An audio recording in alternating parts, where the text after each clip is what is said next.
పచ్చికందులను తీసుకోవటం ద్వారా రక్తహీనతను దూరం చేసుకోవచ్చును. ఇవి రక్తవృద్ధిని పెంచుతాయి, గుండె జబ్బులను దూరం చేస్తాయి. ఈ గింజల్లో పుష్కలంగా ఉండే ఫోలిక్ యాసిడ్ గర్భిణీలకు ఉపయోగపడుతుంది. కంది గింజల్లో తేమ అధికంగా ఉంటుంది. వీటిలో ప్రోటీన్లు, విటమిన్లు, పీచు పదార్థాలు, ఖనిజ లవణాలు చాలా ఎక్కువగా ఉంటాయి. Magnesium, phosphorus, potassium, copper, calcium, iron, zinc వంటి ధాతువులు అధికంగా ఉంటాయి. పచ్చి కందుల్లో యాంటీ ఆక్సిడెంట్లు ఎక్కువగా ఉండటం వలన క్యాన్సర్ కణాలపై పోరాడే శక్తి ఎక్కువగా ఉంటుంది. అలాగే వర్షాకాలంలో పచ్చి కందులను తీసుకోవటం ద్వారా జలుబు, దగ్గును దూరం చేసుకోవచ్చు. ఎండిన కందిపప్పుతో చేసే వంటకాలు తింటూనే ఉన్నా తాజాగా లభించే పచ్చి కందుల రుచిలోనే కాదు, పోషకాల పరంగానూ బోలెడు ప్రయోజనాలు అందిస్తాయి.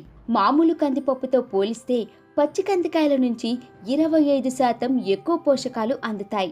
వేడివేడిగా ఉడక